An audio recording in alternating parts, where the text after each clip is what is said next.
écoutez, bienvenue à tous pour être inclusif, puisque Potron Minet est une radio inclusive, malgré le fait que c'est géré par deux hommes blancs des plus hétéros. Alors, sujet du jour. Euh, Vous l'avez certainement vu, vous qui êtes abonnés. Oula, les liaisons, vous qui êtes abonnés, je sais pas. Allez. Euh, Au Instagram Potron Minet, vous savez de quoi on va parler. Comme c'est le sujet depuis 2 semaines, j'ai oublié comment est-ce que je l'avais formulé, mais l'idée est de parler du vêtement, du tatouage et du cheveu. En politique, je crois que j'avais juste dit vêtements, cheveux, tatouage, mais comme l'émission est politique, bon, à vous de faire votre chemin mental. Déjà, c'est important de ne pas de rappeler un truc, c'est que je vais pas être exhaustif.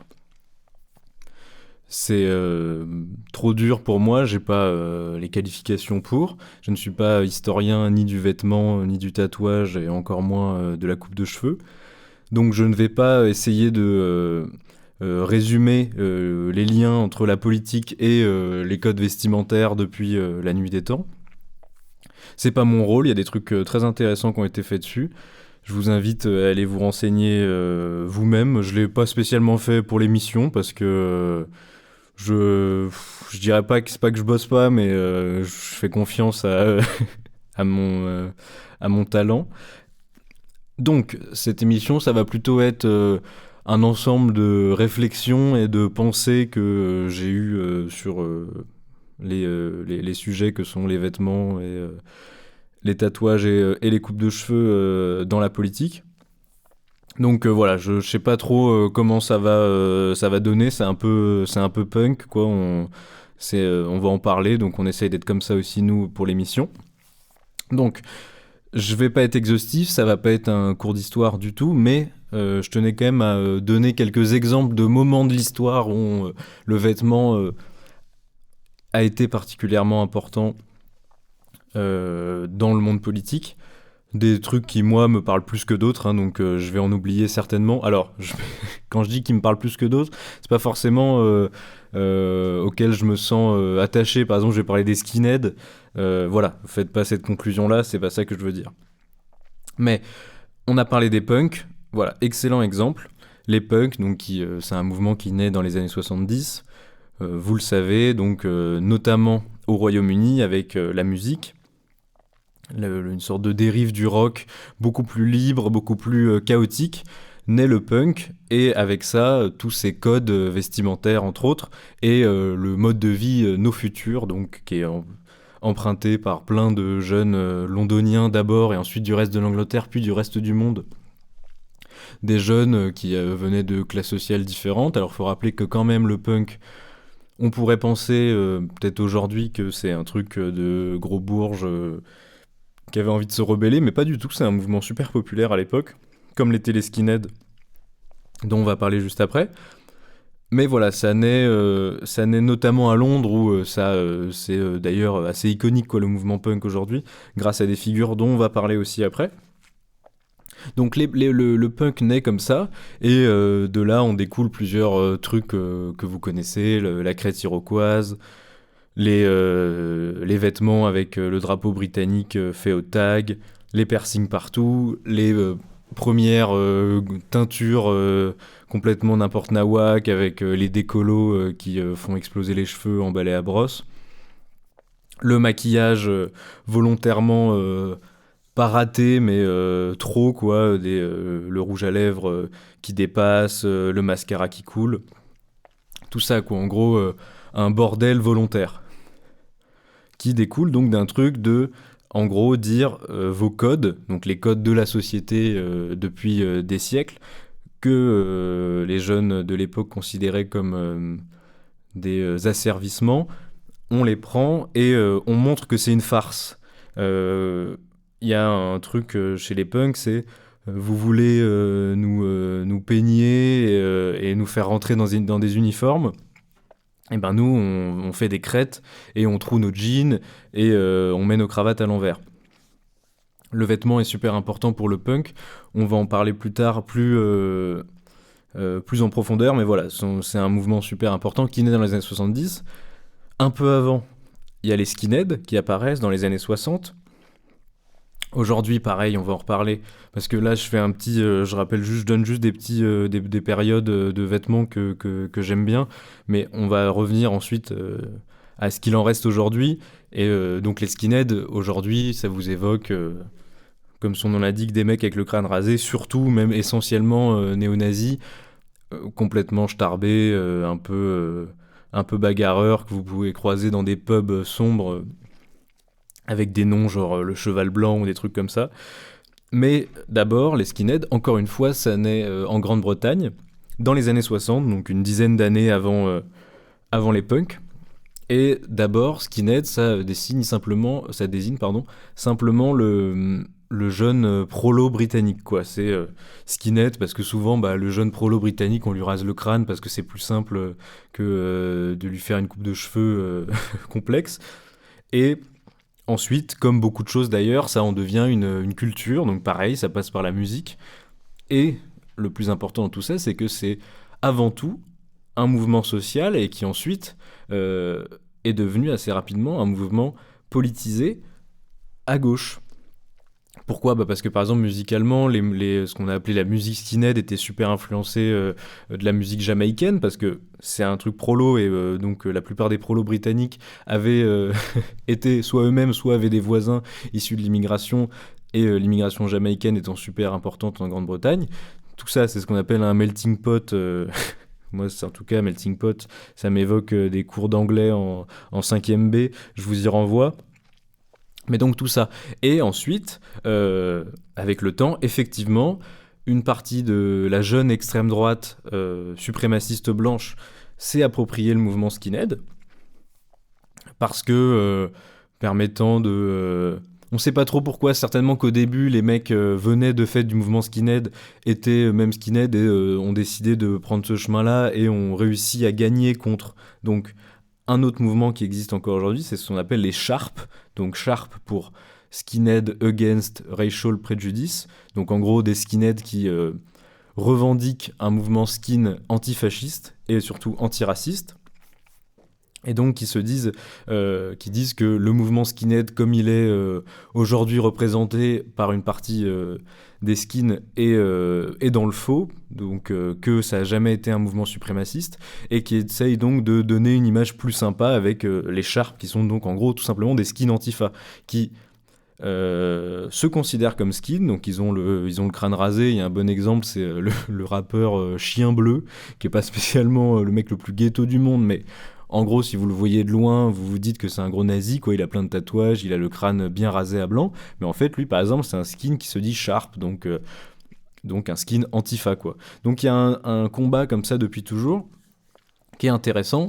C'est intéressant de savoir que les skins ne sont pas nés dans un suprémacisme blanc, mais qu'aujourd'hui, même si les Sharp disent que c'est contraire à l'essence du mouvement skin, le fait est que c'est majoritairement représenté par une ultra-droite violente. Mais en allant plus loin que ça, il y a, et on en reparlera plus tard, aussi un truc où beaucoup de mecs sont des gros nazis. Le mot nazi va revenir beaucoup, mais bon, le fait est que voilà. Il y a beaucoup de mecs qui se rasent le crâne d'abord pour l'imagerie militaire, en fait. Donc ils se considèrent pas forcément comme des skins, mais nous, de l'extérieur, qui n'avons rien à voir avec ce mouvement, on les met dans le même paquet, quoi. Donc le fait est qu'aujourd'hui, les skins, c'est quand même beaucoup des gros nazis, mais ça l'a pas toujours été. D'ailleurs, en France, par exemple, le mouvement Sharp n'a pas spécialement existé. Vous pouvez trouver un peu des mini-groupes dans Paris, notamment de skins français Sharp. C'est un truc qui existe, le tout existe. Mais le truc qui vraiment a été important en France à l'apogée du mouvement skinhead, donc dans les années 60, 70 et jusqu'aux années 80, c'est ce qu'on a appelé les Redskins, ou chasseurs de skins, qui donc sont des mecs qui étaient souvent issus là aussi, de milieux populaires, mais qui souvent aussi, par contre, venaient de minorités raciales, mais pas que, bien sûr, et qui, en voyant les violences commises par les groupes de skinheads, je vous parle de ça, nous, les Redskins, c'est un truc qui a existé dans le monde, mais nous, ça a été super important, beaucoup plus que dans d'autres pays, et d'ailleurs, le terme Redskin n'est pas du tout utilisé partout. Bah, par exemple, les Sharps, c'est comme ça qu'on les appelle en Grande-Bretagne. Nous, c'est plutôt les Redskins, mais c'est vraiment de toute façon, je trouve que ça fait un peu franchouillard comme terme, quoi. Alors Red, pourquoi? Bah, parce que bien sûr, le rouge, c'est la couleur du communisme et du socialisme, et donc c'était plutôt des socialos parce qu'ils étaient antifa, quoi, en gros. Et donc ces mecs-là naissent parce que, de fait, il y avait plusieurs soirs dans les grandes villes, t'avais comme ça ce qu'il y a de nouveau, hein, d'ailleurs, notamment dans les grandes villes comme Lyon, par exemple, des mecs qui faisaient des ratonnades comme ça avec des battes et qui allaient casser la gueule à des gens racisés. De là sont nés en fait, ce qui sont des mouvements en fait d'autodéfense. Comme on en a vu partout, comme l'ont été le Black Panther, et ben les Redskins sont nés un peu là-dedans. Donc c'était des mecs qui étaient autant bagarreurs que les skinheads, mais qui, soit directement du fait de leur couleur de peau, étaient en danger, en fait, mis en danger par ces mecs-là, soit pour des convictions personnelles, c'était souvent le cas aussi, ont décidé de se bagarrer. Et donc de là on est sorti plusieurs choses. Et ben déjà, il y avait un combat vestimentaire, bien sûr, parce que quand il disait Redskin, il s'opposait aussi au code, il fallait s'opposer au code des skinheads. Et donc, en sont sortis le truc le plus évident, comme les skinheads, c'est des mecs avec le crâne rasé, et ben la plupart des Redskins, ils avaient genre des bananes façon Elvis Presley, quoi. Vraiment, je vous invite à voir, il y avait un documentaire j'ai dit que j'ai pas fait de recherche, mais un peu quand même. Il y a un documentaire de Lina qui est pas mal, sur les Redskins précisément. Alors je crois qu'Arte aussi avait fait un truc beaucoup plus récemment sur les Black Dragons notamment, et aussi sur les skinheads je crois. Mais sur toute cette période-là qui était vraiment une période de guerre ouverte en fait, et qu'on revoit aujourd'hui dans les bagarres entre les antifas et les groupuscules néo-nazis et d'ultra-droite, notamment à Lyon, à Strasbourg et tout ça. Mais à l'époque, il y avait un côté beaucoup plus folklore en fait. C'était vraiment les chauves avec les vestes en cuir contre des mecs qui avaient les mêmes vestes en cuir mais qui avaient des grandes bananes, des grands cheveux. En fait, c'était une évidence pour eux parce que c'était un moyen de montrer une opposition complète au mouvement skinhead. D'autant plus que pour une personne noire, par exemple, il y avait ce truc de montrer ses cheveux crépus comme une fierté, alors que les skinheads, étant des gros suprémacistes, sont un peu mal à l'aise avec ça. Donc voilà, ça c'était les Redskins.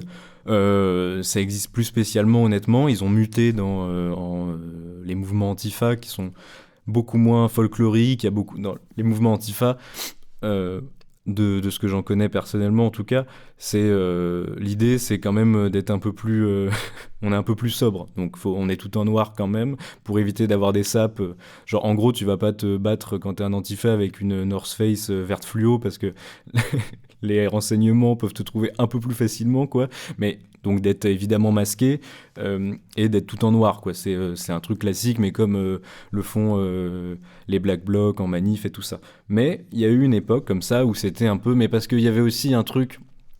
C'est pas du tout pour dire que c'était des rôles et pour discréditer le combat des Redskins, mais il y avait un imaginaire aussi qui était sympa à cultiver. Bah, par exemple, les Redskins, il y avait, je parle en France, hein, des mecs qui habitaient à Noisy-le-Roi, hein, mais qui s'appelaient par exemple les Red Ducks ou les Black Dragons, on en parlait, quoi. Il y avait tout un truc à cultiver, évidemment d'inspiration américaine et notamment des Black Panthers, mais de quasiment qui tenait du gang, sans bien sûr toutes le côté criminel du gang. Alors, on peut considérer qu'il y a une part de crime là-dedans, parce que c'était des bagarreurs, mais eux se revendiquaient, comme les Black Panthers, de l'autodéfense. D'ailleurs, là où c'est pas exactement comme les Black Panthers, et c'était un peu plus offensif, parce qu'il est bon de rappeler que les Black Panthers ont jamais attaqué d'ailleurs, mais parce que on en parlera peut-être une autre fois avec des gens plus compétents que moi, mais il y a cette idée des Black Panthers qui étaient qui se baladaient avec les mitraillettes et qui tiraient sur les opposants suprémacistes blancs et qui attaquaient le Ku Klux Klan, etc. Ça, c'est pas du tout vrai. Les Black Panthers, c'est simplement... l'idée était d'abord de suivre les patrouilles de police pour s'assurer que les mecs faisaient bien leur taf. Et ensuite, ça s'est muté en des milices armées dans les quartiers noirs pour éviter les trop nombreuses attaques racistes de l'époque. Mais il n'y a jamais eu de volonté offensive. Tandis que les Redskins, par exemple, il y avait ce truc, ça c'est quand même, c'est pareil, c'est d'une autre époque. La musique, on en parlait avec les punks et avec le début des skinheads aussi, était tellement importante que en général, la plupart des batailles ouvertes, parce que souvent ça se baladait dans le métro, mais les vraies batailles ouvertes qui avaient lieu pendant des concerts. Donc imaginons, il y a un concert de skinhead néo-nazi, c'est toujours génial la musique skinhead néo-nazi, et ben les Redskins, au courant, font une descente à la salle de concert et cassent la gueule à tout le monde. Inversement, les skinheads venaient dans des concerts, par exemple des Berruriers Noirs, les trucs comme ça, et l'idée c'était la castagne. Les concerts, c'était un lieu super important. Mais donc c'est toute une période comme ça qui s'étend au final sur 20 ans de mecs qui... je trouve ça dommage de dire que c'était un truc de folklore, parce que c'était pas que ça, il y avait une importance à l'existence des Redskins, mais il y avait un truc à cultiver, notamment par le vêtement et la coupe de cheveux. Voilà, donc là c'est le petit tour que j'ai fait d'une période. Alors vous voyez, en plus c'est vraiment des années comme ça, 60 à... on peut peut-être étendre jusqu'à 90 pour les Redskins et les skinheads, mais en réalité, les skinheads existent encore aujourd'hui, on va en parler, mais cette espèce d'époque comme ça où on voyait des loupards s'affronter avec des battes façon West Side Story, ça s'est terminé fin années 80, quoi. Mais comme les punks, c'est toute une période en fait. Évidemment très inspirée du monde anglo-saxon, mais qui a fini par s'éteindre, mais qui a pas vraiment de précédent avant. Alors, encore une fois, je suis pas historien, mais il y a une espèce de période comme ça, comme avec l'apogée du rock, où c'était un truc, quoi. On croisait des groupes de punk partout, on croisait les skinheads et tout. Donc voilà. Maintenant, ce qui nous intéresse, c'est pourquoi est-ce que j'ai voulu faire cet épisode. Eh ben, j'ai noté un truc qui est... Attendez, je bois, parce que on a eu des commentaires quand même. Voilà. Oui, parce que Potrominet est tellement une radio connue qu'on a déjà des premiers haters, mais qui nous détestent simplement à cause de soi-disant bruits de salive qui viennent de ma déshydratation, tant ces épisodes me demandent des efforts. Donc je bois. Mais donc maintenant, les haters entendront ma bouteille, donc je sais pas, mais peut-être que c'est un mal pour un bien, une petite bouteille comme ça, une seconde, et puis le reste, il n'y a plus de bruit de salive, je sais pas d'ailleurs, parce que peut-être que j'en fais quand même. Voilà, donc pourquoi est-ce que j'ai voulu en parler? Eh ben parce que de mes observations personnelles, je me suis dit qu'il y avait de fait une vraie dépolitisation du vêtement, du tatouage et de la coupe de cheveux, mais la coupe de cheveux arrive peut-être en troisième parce que au final ça a jamais été un symbole à elle seule, quoi. Tandis que le tatouage peut être, si vous voulez, si vous avez un tatouage précisément, on va en parler, par exemple le tatouage de l'araignée là sur le coude. Normalement c'est un signe d'adhésion à l'ultraviolence. Alors l'ultraviolence c'est un truc un peu large, mais parce que ça peut être prêté à des mouvements d'ultra-gauche, mais en réalité c'est plutôt un truc de gros nazis, quoi.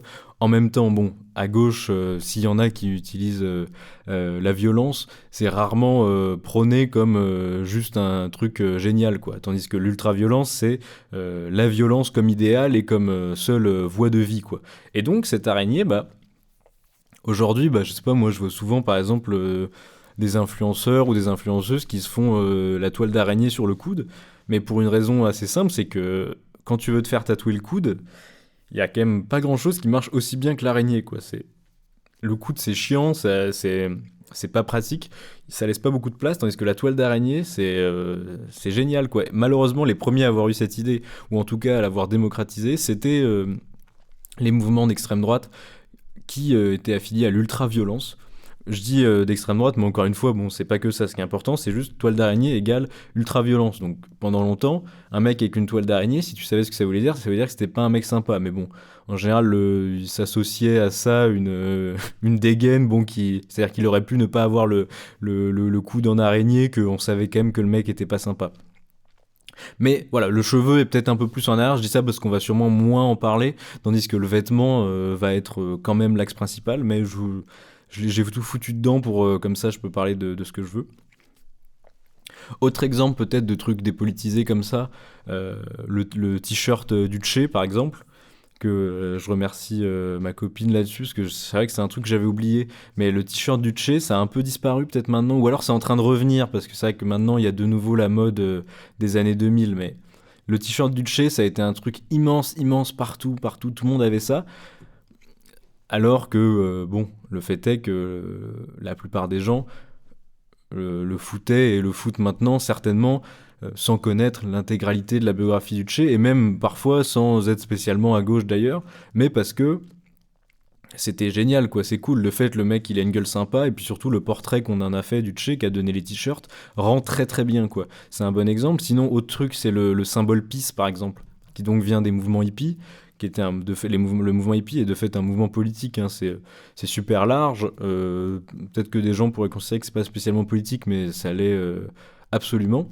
Mais lui, pareil, a un peu perdu de ce truc-là, est mort alors qu'il aurait pu mourir avec le mouvement hippie, a connu une renaissance parce que, bah, en fait, c'est un peu ce que je vais dire tout le long du truc, mais le problème, c'est que ça marche bien, quoi. C'est que c'est stylé, en fait, le symbole peace. Moi, j'en mettrais pas un, mais ça marche bien, quoi. C'est facile à mettre sur une trousse pour un collégien. C'est facile d'en faire un collier, un badge, un pins, quoi. Alors, dans tous les cas, bon, le symbole peace, on sait que ça veut dire la peace, quoi.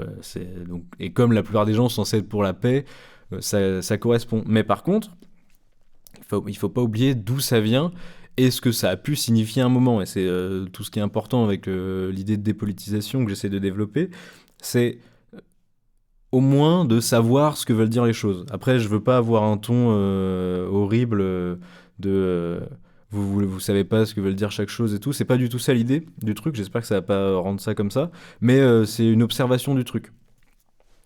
Autre truc, là on est peut-être beaucoup plus démocratisé, c'est les Doc Martens. Là pareil, on fait face à un truc où les Doc Martens c'est tellement stylé, ils ont tellement réussi à se muer en une marque de mode prêt-à-porter super accessible que on oublie. Alors après, le fait est que d'abord les Doc Martens, à la période où elles représentaient ce qu'elles représentaient, c'était un type de Doc Martens bien précis, et aujourd'hui il y en a plein d'autres.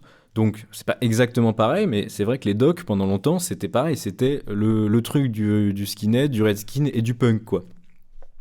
D'ailleurs c'est assez marrant, c'est que la Doc Martens c'était quasiment un uniforme, quoi. En fait c'était le truc obligatoire pour le jeune skid, red ou punk, parce que c'était super utile pour la bagarre, quoi. En fait, c'était bien parce que c'était pas spécialement confortable, mais par contre, on pouvait courir avec. Et surtout, les semelles étaient tellement hardcore que quand tu mettais un coup de pied avec, c'était KO, quoi. Donc c'était un uniforme de bagarre, en fait, les Doc Martens. C'était solide, plus qu'elles le sont maintenant. Et parce que de toute façon, les Doc Martens, à la base, c'est un truc d'ouvrier, donc c'est plutôt solide. Mais au moment où ça a été politisé, c'était un truc de bagarre, quoi. C'était un uniforme. Et ensuite, ces mêmes mouvements-là, euh, donc Redskins, Skinhead, Punk entre autres, ont décidé eux-mêmes d'en faire des éléments de revendication. Déjà, premièrement, la Doc Martens en elle-même est devenue une revendication d'appartenance à un mouvement d'action. Et puis ensuite, on a essayé d'exploiter chaque élément personnalisable de la Doc Martens. Comme quoi, bah, le lacet par exemple. Ce qui est assez génial, c'est que les lacets des Doc Martens, il n'y a rien qui est plus utile pour identifier quel genre de personnage vous avez à faire. Le problème, c'est qu'en fonction des continents et des pays, ça change. Mais en gros, nous, pour la partie Europe de l'Ouest, par exemple, le rouge, évidemment, est plutôt associé au mouvement d'extrême gauche, au mouvement communiste, en gros. Et par exemple, dans le cas des Redskins, évidemment, ils étaient plutôt lacets rouges. Mais pour vous montrer un peu le problème de ces histoires de couleurs, c'est qu'aux États-Unis, les rouges, c'est plutôt les trucs des nazis. Me demandez pas pourquoi, mais donc c'est un peu relou en fonction d'où tu es, quoi. Mais par contre, le blanc, vous l'aurez deviné, c'est plutôt un truc de suprémaciste blanc. Le jaune, ça peut être à la fois un truc de l'ultra-violence encore, ou un truc d'anarchiste, même si les anarchistes souvent ont les lacets noirs, évidemment. T'as des trucs genre les lacets bleus qui veulent dire des trucs super précis, comme t'as un lacet bleu, c'est ACAB, mais en plus, dans certains coins, pour avoir le droit de porter les lacets bleus, il faut avoir tué un flic. À partir de là, tu les as. Pareil, je crois que les lacets blancs, ça peut être porté aussi par l'extrême gauche si t'as tué un nazi. Nazi étant, bon, un skinhead d'extrême droite, parce que s'il faut trouver un vrai nazi, tu les as pas tout de suite, tes lacets blancs. Donc voilà, c'est un vrai truc de folklore. Pareil, les lacets verts, évidemment, des militants écolos se les sont appropriés. Mais c'est un truc super intéressant avec la doc et avec plein d'autres trucs, c'est on exploite chaque truc qu'on peut exploiter pour en faire un outil de revendication. Alors que ça part simplement d'un truc de c'est super pratique pour casser des gueules, quoi. Et alors ensuite, l'étape qu'on a atteint aujourd'hui, c'est plutôt de tout le monde a des docs parce que bah, c'est super stylé, quoi. Alors, bien sûr, la plupart de ce qui reste des mouvements punk ont des docs de fait, mais l'écrasante majorité des gens ont des docs parce que c'est cool d'avoir des docs. Pourquoi est-ce qu'on en est arrivé là? Alors, c'est évidemment un peu compliqué, mais pour moi, l'axe principal de tout ça, c'est l'individualisation. Je vais pas expliquer le concept de l'individualisation qui s'opère depuis des années, mais qui est en gros un des résultats de l'ultracapitalisme, qui a mené à là où on est aujourd'hui, c'est-à-dire une isolation de chacun, avec le truc du métro, boulot, dodo, où au final, la sociabilisation n'est faite que par le travail, entre autres, et qui mène à avoir des trucs genre, bah, sinon, l'individualisation a mené à des trucs genre le phénomène qu'on appelle, nous, dans la Gen Z, du main character. Donc, cette idée de ne pas vouloir s'assimiler au reste des autres, avoir l'impression que tout ne doit passer que par soi-même. S'il y a des mecs qui ont analysé ça comme une des grosses barrières à la révolution, par exemple, c'est la difficulté à être collectiviste aujourd'hui serait liée à cette individualisation et ce phénomène du main caractère, donc l'idée d'être le personnage principal qui nous empêcherait de nous fondre dans une masse plus importante que nous. En tout cas, ce qui est certain, c'est que cette individualisation, cette ultra importance donnée à soi-même, mais même là, c'est un peu... je trouve que je suis un peu méprisant envers tout ça, parce que le truc du main caractère, c'est un peu méchant, mais plutôt cette idée de vouloir exister au-delà d'un mouvement, de ne pas vouloir donner tout son être à un mouvement, comme l'ont fait les punks dans les années 70, qui, au final, portaient une sorte d'uniforme. Alors, ce qui est justement intéressant avec le mouvement punk, c'est un uniforme qui n'en est pas un. C'est... En gros, fais ce que tu veux, sauf que la plupart des gens-là, de ces gens-là, en fait, regardaient quand même ces personnes qu'ils admiraient, qui étaient les punks avant qu'ils en deviennent, quoi. Donc, ça donnait un uniforme, mais qu'en était pas un, mais qui avait la protection d'un uniforme, de la cohésion. Et là, en fait, aujourd'hui, ce qui est certain, c'est que c'est beaucoup plus dur de vouloir, d'accepter, de en fait tuer son individualité pour faire partie d'un groupe, quoi. Après, il y a un autre truc qui est intéressant, mais qui là est peut-être moins lié à la politique directement, c'est on a remarqué avec plein de trucs, genre le mouvement gothique par exemple, qui a plein de trucs dont on enlève la substance. Par exemple, le mouvement gothique, on l'a vu là ces dernières années sur les réseaux sociaux, tout le gothique est devenu stylé en fait. Alors, on parlera bien sûr des fameuses ghost momies, entre autres, mais en gros, le mouvement gothique est devenu cool, tandis que si vous parlez à des mecs qui ont plus de 30 ans, les gothiques, c'était des gens un peu weirdo dans leur lycée. Nous, on n'a plus du tout cette vision-là. Le mouvement gothique a eu une espèce de renaissance, mais qui, en fait, pour nos spécialistes gothiques, en fait, ne reprend que les codes esthétiques, et pas l'âme du mouvement gothique.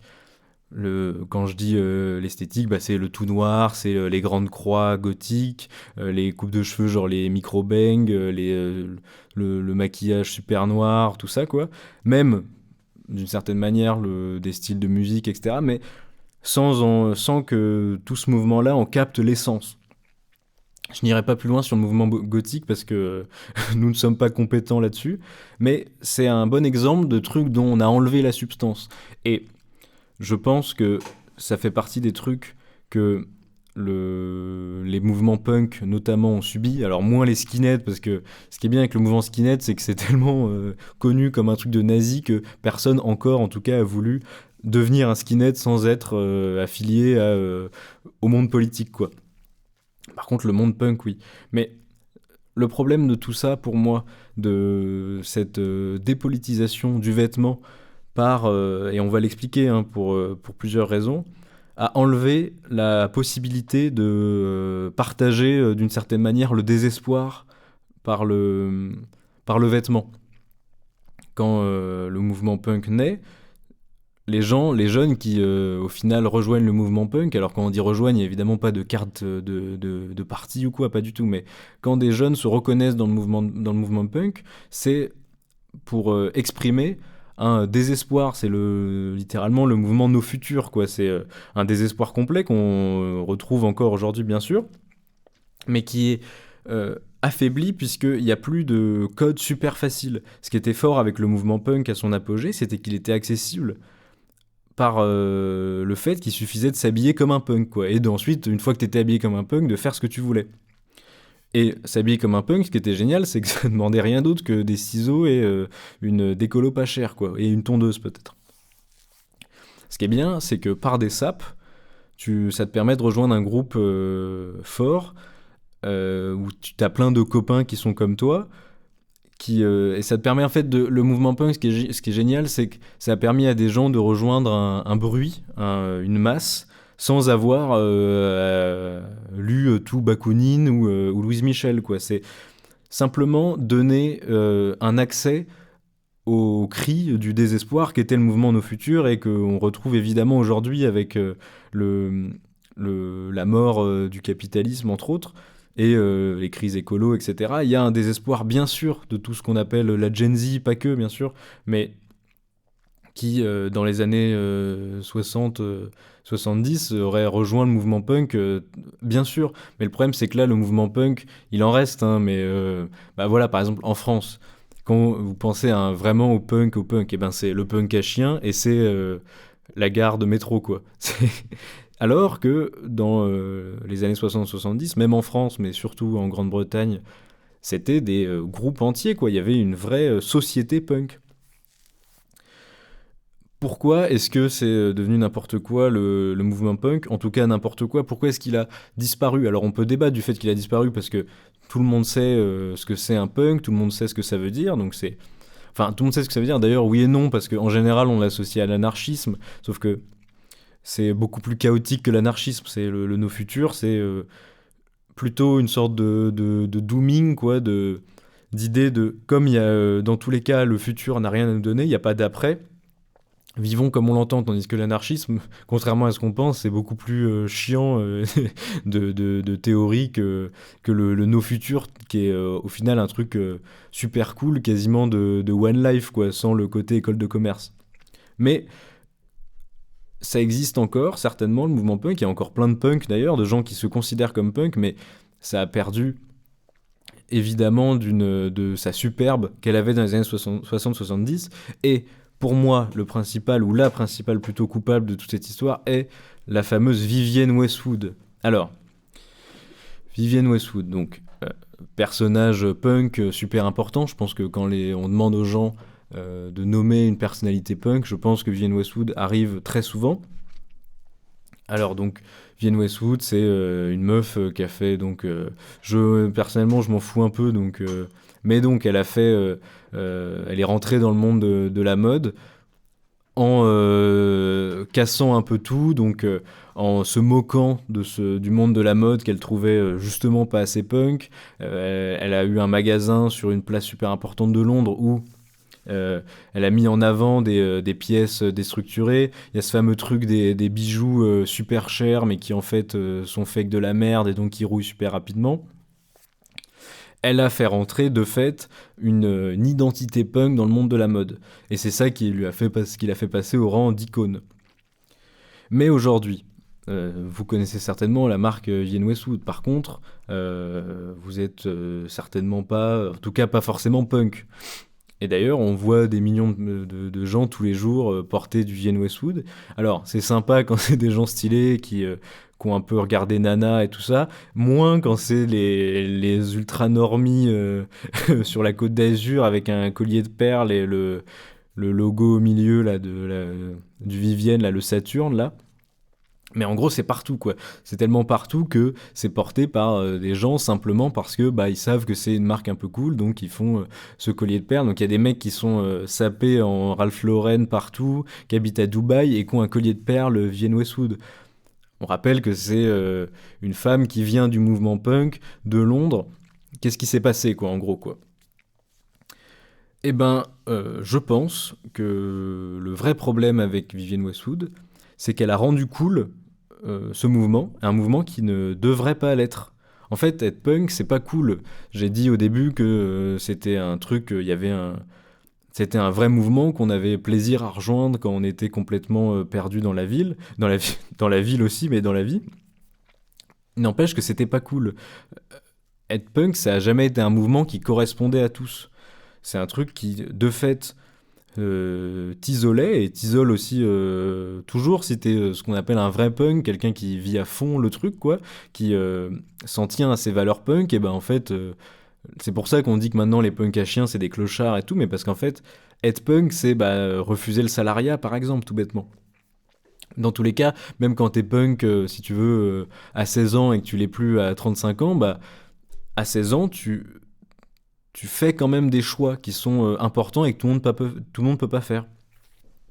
T'es isolé par une partie de la société. Combien de gens aujourd'hui détestent les fameuses meufs qui disent à cheveux verts, etc. Ça, il y avait pareil avec les mouvements punk dans les années 60-70. C'était un... c'est- Ça relevait du choix, bien sûr, mais ça ne correspondait pas à tous. En plus, bon, être punk, c'est quand même globalement puer, hein, désolé, mais c'est par exemple, c'est souvent une vie pendant, en tout cas, pendant le temps où t'es punk. Alors évidemment, il y a plein de gens qui finissent par rentrer dans le rang, mais du moment où t'es punk, et encore plus dans les années 60-70, tu vis dans la rue, quoi, donc tu schlingues, quoi. Et donc tu t'isoles par tes choix physiques, même, tu vois, les gens qui font qui faisaient des piercings ou qui font des piercings dégueulasses sur le nez, qui ont des infections et tout. Enfin, ça a jamais été cool d'être punk. C'était d'ailleurs, on parle de choix, mais même pas pour tout le monde. C'était une nécessité, quoi. C'était une main tendue pour plein de gens. Et il y avait vraiment une substance au truc. Les vêtements portés par les gens du mouvement punk, c'était le symbole le plus visible, évidemment, du no futur.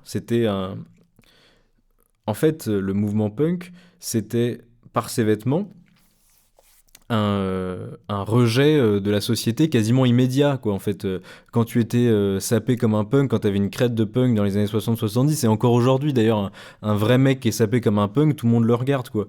Et c'était un rejet. Et quand tu vois que euh,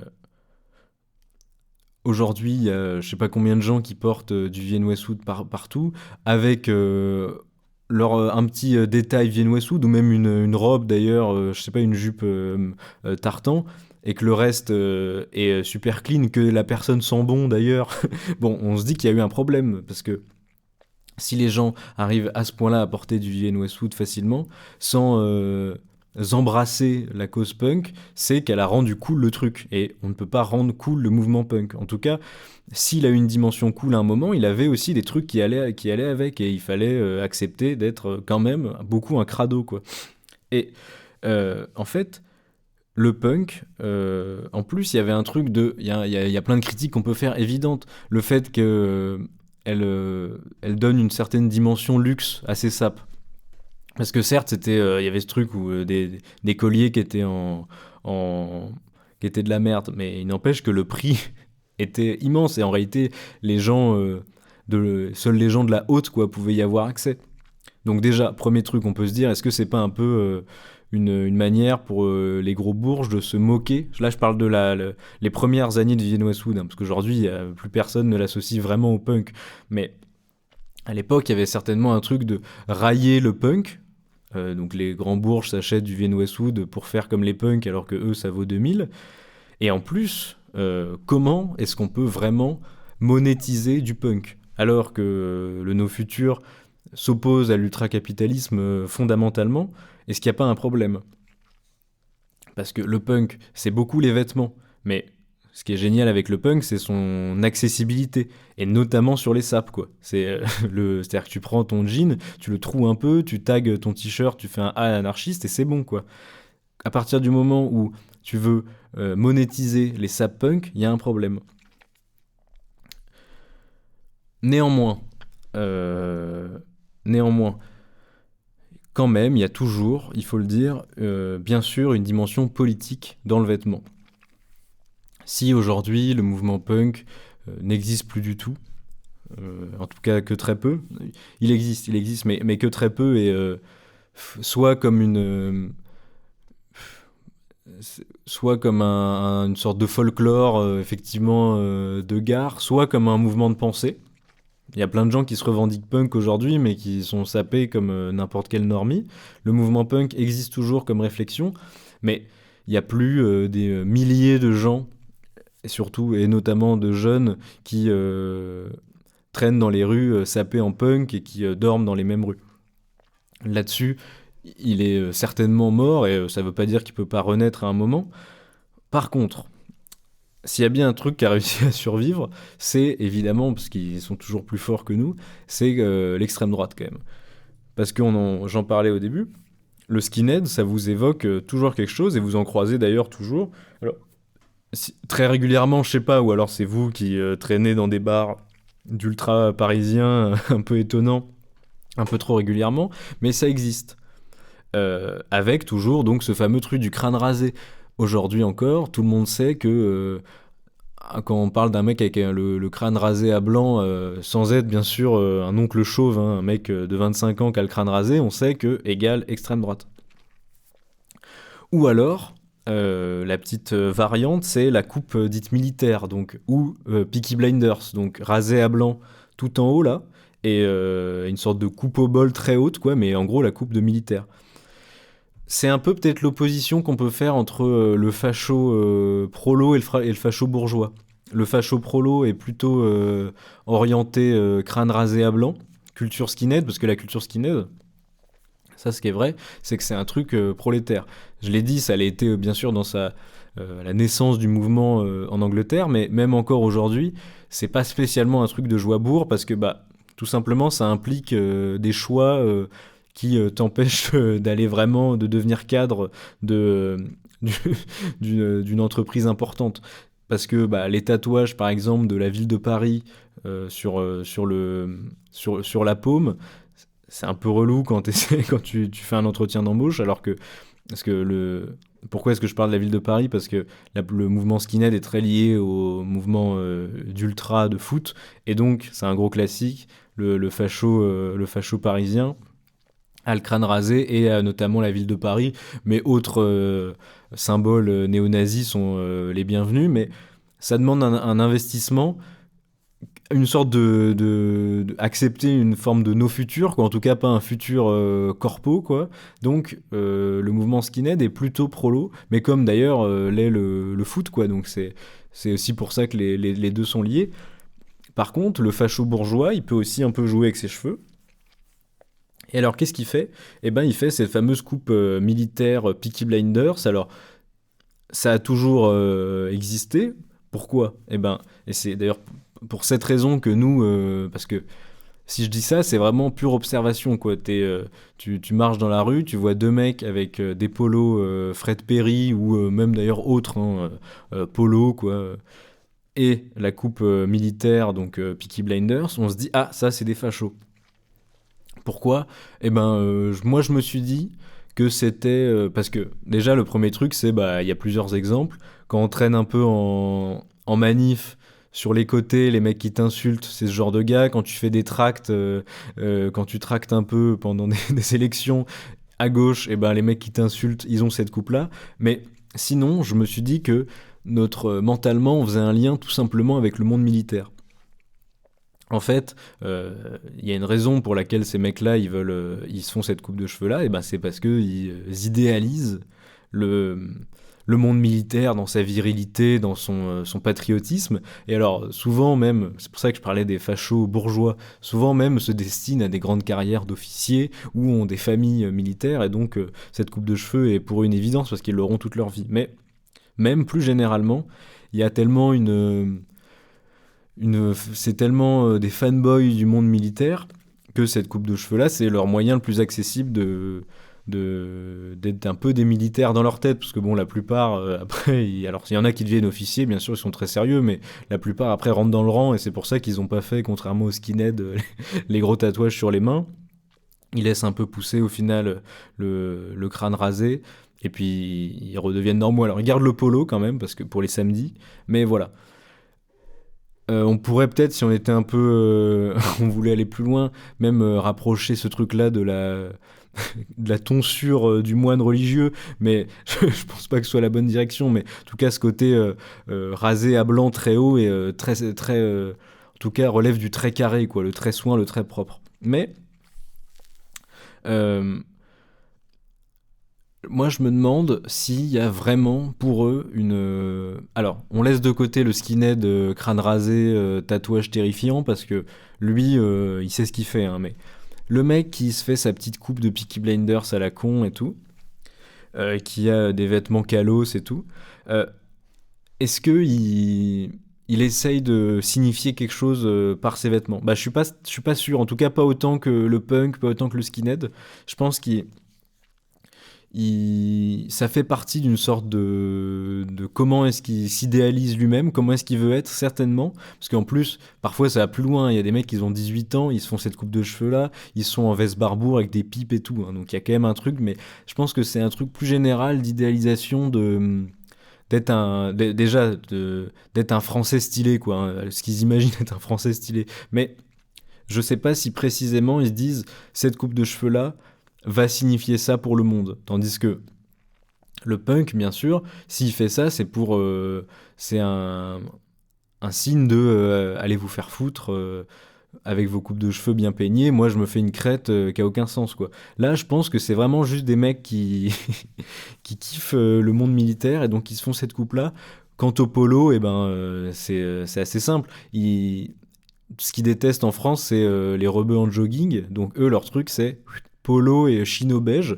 Mais c'est peut-être moins un statement, quoi. C'est ça que je veux dire. Donc c'est malgré eux, mais ça nous permet quand même, nous, méchants gauchistes, d'identifier l'ennemi. Alors, attention, hein, je dis pas qu'il faut ensuite attaquer ces bougres, mais surtout qu'en ce moment, il faut faire attention parce qu'ils sont protégés, mais n'empêche que c'est quand même intéressant parce que si c'est malgré eux et qu'ils veulent simplement être des mini-militaires sans jamais l'être vraiment ou alors en étant des officiers dans leur bureau, il y a quand même, il y a quand même une identification. Bon, parlons quand même un peu de vêtements de gauchistes parce que c'est ça qui nous intéresse. Bien sûr, plus récemment, même si le combat dure depuis maintenant 80 ans, le kéfier palestinien, tout simplement, qu'on a donc depuis le 7 octobre notamment, et toutes les manifestations hebdomadaires, tout ce qu'il y a eu en soutien à la Palestine, le kéfier a été super important. Alors il n'y a pas eu besoin du 7 octobre, enfin en tout cas de la lutte depuis le 7 octobre pour que le kéfier devienne à la mode dans le monde politique anticolonial. Il a toujours été là. Yasser Arafat, par exemple, pour les Français, était le premier grand porteur du kéfier. C'est à ce moment-là, pour une bonne partie des Français, qu'on a compris ce que c'était le kéfier et qu'on s'est dit « Ah, ça, c'est un truc de Palestinien ». Mais aujourd'hui, dans toutes les manifestations palestiniennes, il y a des milliers de kéfiers parce que c'est un truc super simple, quoi. C'est ça qui est génial avec le vêtement, c'est qu'il n'y a rien de plus simple comme statement. Je porte ça, ça veut dire ça. Ça permet deux choses, de montrer une manière d'assumer complètement ce pourquoi on se bat. Parce que bien sûr, le monde militant étant dangereux, la vie politique étant dangereuse, ça demande, disons-le, des couilles de s'assumer complètement. Et le kéfier, c'est un truc génial parce que faut oser quoi. En plus aujourd'hui, bon, avec toutes les, c'est tellement devenu violent la lutte antisioniste que le kéfier, le porter quotidiennement, c'est un truc super fort en fait. On s'en rend peut-être pas compte. Et sinon, l'autre chose, ça permet aussi de se reconnaître entre eux. Alors bien sûr, chaque personne qui porte un kéfier se fait pas un salut royal ou quoi, ni fait des nœuds avec les kéfiers de l'autre, mais ça permet en tout cas de se reconnaître, de reconnaître ses pairs. Et sinon aussi, c'est un message super simple. En plus, et ça, faut pas le négliger, c'est stylé en plus. Et c'est joli. Parce que c'est ça qui est important avec le vêtement aussi. Alors j'ai dit que le punk c'était pas cool, c'était dégueulasse. Et que j'aime pas le fait que Vivienne Westwood l'ait rendu stylé. N'empêche que ça a une dimension cool déjà quand même. C'est juste qu'il faut que Vivienne Westwood a gardé que le cool. Elle a oublié le caca et le fait d'être un gros clochard, quoi. En rendant le truc propre et super cher. Mais le kéfier, c'est stylé. Et c'est pour ça d'ailleurs qu'il existe encore et qu'il est super utilisé partout, parce que c'est simple et que c'est cool. Alors, on parle du kéfier palestinien, mais il y a aussi le kéfier kurde, qui est super important, dont les motifs diffèrent un peu, je sais plus exactement en quoi, mais le kéfier kurde, pareil, depuis que les Kurdes sont dans la merde, c'est-à-dire depuis le début de l'Empire ottoman, le kéfier kurde a vite été un symbole, et arboré par le PKK notamment. Et aujourd'hui encore, dans les manifs pro-kurdes, il y a le kéfier kurde, qui d'ailleurs est souvent associé avec le kéfier palestinien. Là, en l'occurrence, je faisais une blague sur le fait qu'on se faisait des nœuds entre personnes avec kéfier. Là, il y a plusieurs images régulièrement qu'on voit d'amitié entre Palestiniens et Kurdes, illustrées par des nœuds de kéfier des deux cultures. Autre truc, un peu plus ledge, mais les pins par exemple, ça c'est un truc qui a survécu aux années 60-70, le pins sur le sac à dos, sur les sapes, tout ça, avec un message politique simple. Alors là on retrouve le truc peace par exemple, mais le A d'anarchiste, tous ces trucs là en fait, faudrait faire un autre épisode sur la communication en politique. Le symbole anarchiste par exemple, bon ça existe depuis très longtemps, parce que la communication existe depuis super longtemps, mais c'est génial, parce que ça marche super bien sur un pins. Quand on a fait le A anarchiste, on n'a pas pensé aux pins des années 60, mais il n'empêche que ça marche quand même super bien encore aujourd'hui. Le PIS, pareil, même si je trouve qu'il a perdu de sa valeur, existe encore. Il y a plein de trucs. Néanmoins, il faut pas se leurrer, il y a quand même moins ce truc de l'uniforme général qu'ont été les grands mouvements Redskin, les grands mouvements Skinhead, malheureusement, et les grands mouvements punk, où cet uniforme pour les Redskins et ce non-uniforme par les punks ont été illustrés des masses entières d'idées politiques. Même le mouvement hippie par les longs cheveux, les motifs super colorés, le mouvement peace bien sûr, mais surtout par les longs cheveux et les longues barbes. On a perdu de fait. Alors peut-être qu'on aurait pu parler d'un truc quand même, c'est les gilets jaunes par exemple. Ça c'est un bon exemple où le vêtement a été intéressant, mais comme un uniforme aussi. Mais si vous voulez, ça n'a jamais été un truc du quotidien, tandis que le mouvement punk et le mouvement skinhead illustraient un mode de vie, soit pour les punks un désaccord profond avec la société qui menait à changer son apparence du tout au tout, soit pour les skinheads de montrer comme le skinhead et le redskin avaient un truc de soldat, de montrer une motivation absolument certaine pour la baston et la haine de l'autre, quoi. Sachant que pour le redskin, la haine du skinhead me convient tout à fait, hein, mais un truc de, bon, je suis prêt pour la castagne, j'ai mes docks, et en plus, j'ai un balai à brosse sur la tête et des lacets rouges, donc on va se battre, toi et moi. Je voulais, en conclusion, parler d'un un mouvement qui est pas vraiment un mouvement d'ailleurs, mais qui pour moi a été notamment illustré par le tatouage surtout. C'est la génération du rap emo aux États-Unis surtout. Alors, donc, qu'est-ce que j'appelle le rap emo ? Eh ben, c'est, disons, dans la première partie des années 2010 jusqu'à la fin de la décennie, sont apparus des rappeurs, donc Lil Peep, XXXTentacion, entre autres. Il y en a plein d'autres, là, évidemment, j'ai un trou, Juice WRLD, par exemple. Plein de mecs sont sortis de de là avec un style commun, c'est-à-dire un rap emo, donc complètement triste, et surtout doom, quoi. C'est la première génération qui utilise le terme dooming, donc le no futur revient un peu à ce moment-là, mais dit différemment. Donc une tristesse du quotidien, soit pour des ruptures amoureuses, et soit parce qu'on n'a pas de taf et qu'on n'a pas d'argent, et ensuite une espèce de spleen général, comme on ne croit plus en l'avenir, tout simplement. Et ça a été illustré chez eux, visuellement, par les face tattoos.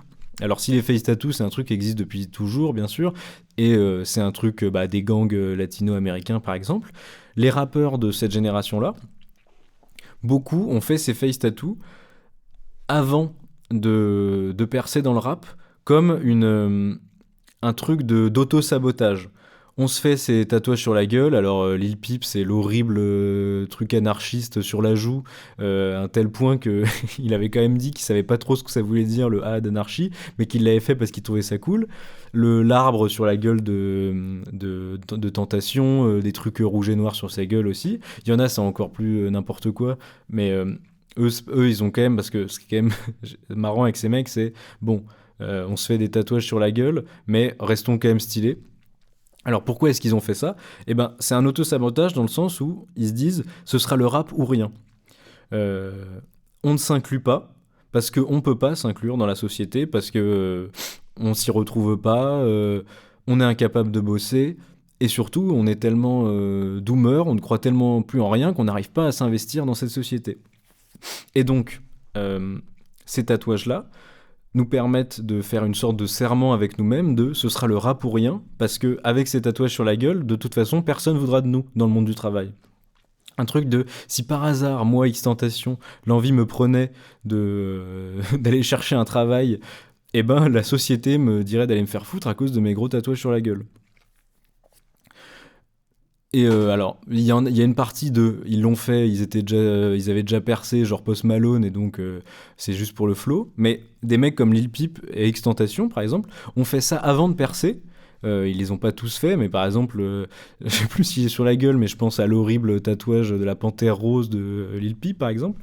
Mais c'était un pacte avec soi-même de toute façon, on ne croit tellement pas en la société, on sait qu'elle peut rien nous apporter, on n'y arrive pas, on ne peut pas s'intégrer, c'est comme ça, que on veut se saboter la gueule, comme les punks en fait, d'une certaine manière, pour que ce soit le rap ou rien. Et alors d'ailleurs, bon, on voit ceux qui ont percé, donc eux, ils ont eu de la chance, les face tattoos, c'est juste devenu un truc stylé sur des rappeurs stylés, mais il y en a plein de comme eux qui ont fait les mêmes choix et qui au final, bon, malheureusement, sont morts quelques années plus tard. Bon, d'ailleurs, les rappeurs qui ont percé, là dont je parle, ils sont tous morts par ailleurs, mais